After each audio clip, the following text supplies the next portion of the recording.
dapat bantu kita memantau aktiviti anak-anak. Okay, dan melindungi daripada kandungan-kandungan daripada laman web yang tidak sesuai. Okay. Contohnya, kita boleh sekat aplikasi dan laman web tertentu atau mengehadkan jumlah masa yang digunakan oleh pengguna di komputer. Kita juga boleh menambah akaun keluarga dan juga setiap pengguna yang kita hendak pantau. Setiap pengguna perlu mempunyai akaun Microsoft untuk dikawal.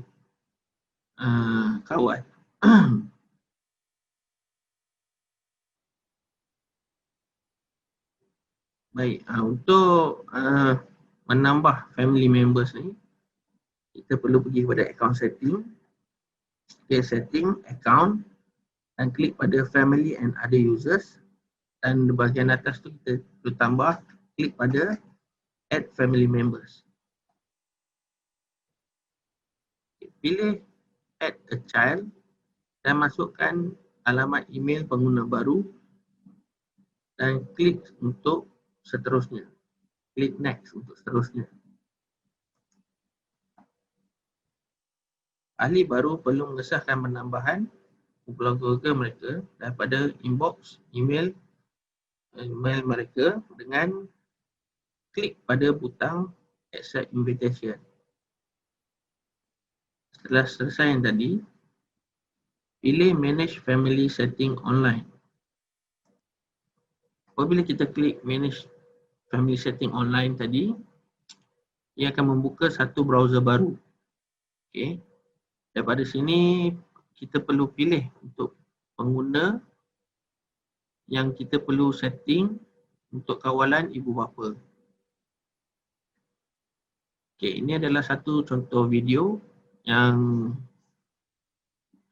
diambil daripada GCF Learning yang boleh kita tonton bersama lah. Baik, kita bersambung pada topik yang seterusnya.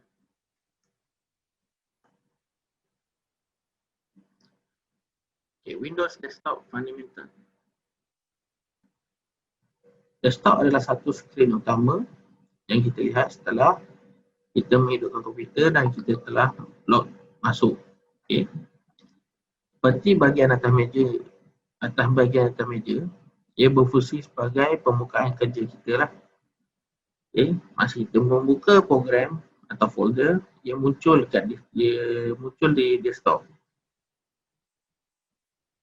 Kita juga boleh meletakkan barang di desktop, okay. Seperti file dan juga folder.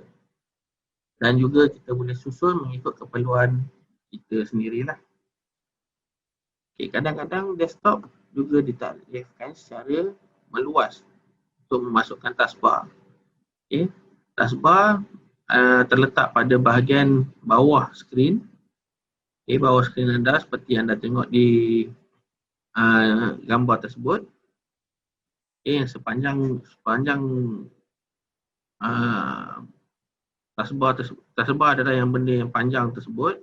Okay, daripada butang start sehinggalah kepada notification area. Ia menunjukkan mana program yang sedang berjalan. Okay. Kita juga boleh klik antara program tersebut dan juga mempunyai butang start. Yang mana butang start tu kita boleh buka untuk pilih program apa yang kita nak buka lah. Dan juga ada ruang carian. Okay. Kita boleh klik dan kita boleh type apa yang kita nak cari di dalam komputer. Contoh dia nama file kita nak cari Merdeka, kita type situ, klik dan type Merdeka lah. Dan komputer akan cari secara automatik. Okey. Desktop icons. Desktop icons seperti anda tengok adalah gambar kecil yang mewakili file, folder, program ataupun item, objek ataupun fungsi lain. Ikon juga merupakan gambaran grafik untuk program tersebut ataupun file tersebut. Dan juga shortcut. Shortcut pun adalah satu ikon. Kita boleh nampak ikon di desktop, taskbar, start menu ataupun di seluruh kawasan Windows. Okay. Semasa kita pertama kali memulakan Windows, kita on saja komputer, kita akan lihat Windows, kita akan dapat lihat sekurang-kurangnya ada satu ikon di desktop, iaitu ikon recycle bin. Kita juga boleh pilih mana-mana ikon yang muncul di desktop. Kita juga boleh menambah dan juga mendelete, membuang ikon yang di desktop ataupun di mana-mana tempat kita boleh buang. Sebab ada separuh orang dia suka ikon yang kurang. Maksud dia suka desktop itu kemas, rapi. So dia akan mempunyai kurang ikon. Tapi ada separuh orang dia perlukan perlu letak dokumen dan juga file-file yang dia kehendaki dengan penuh, secara banyak, secara penuh. Ini mungkin kerana dia nak cepat. Okay? Bila dia nak buka komputer, dia nak cepat nak ambil, gunakan file tersebut. Jadi dia letak file tersebut di desktop.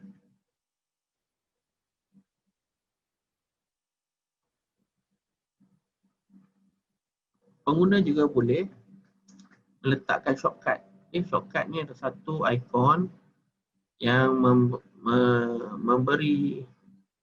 menghala kepada dokumen yang sebenar. Kadang-kadang dokumen tersebut berada di jauh di dalam satu folder, di dalam banyak-banyak folder dan subfolder. Jadi untuk sebagai shortcut, dia hanya klik folder tersebut dan create satu shortcut, letak di desktop. Untuk membezakan shortcut dan juga ikon yang sebenar, kita perlu tengok ada di ikon shortcut terdapat satu anak panah kecil. Itu adalah shortcut. Mana ikon yang tidak mempunyai anak panah itu adalah dokumen yang sebenar ataupun file yang sebenar. Ikon Windows boleh didapati di directory drive C, Windows, System 32, Images, .dll. Perlu berhati-hati kerana file ini tidak boleh di-delete sesuka hati. Start menu. Start menu button ia adalah satu pintu utama untuk masuk ke dalam program, folder dan juga tetapan komputer anda. Ia dipanggil menu kerana ia seperti menu di restoran yang mana mempunyai banyak pilihan dan sebagai permulaan ataupun sebagai start, ia adalah tempat yang pertama kita akan pergi apabila kita menggunakan komputer bersistemkan Windows. Start menu dibahagi kepada 3 bahagian asas. Panel kiri yang besar menunjukkan senarai pendek program di komputer. Bahagian bawah panel kiri adalah kotak carian. Dan panel kanan memberikan akses kepada folder, fail, tetapan dan ciri-ciri yang biasa digunakan. Ia juga di mana kita guna untuk log keluar daripada Windows ataupun mematikan komputer kita. Windows. Apabila kita membuka satu program, file atau folder, satu tertingkap ataupun Windows akan muncul di skrin. Seperti yang anda lihat, ini adalah Windows Notepad. Di mana ia terdapat menu bar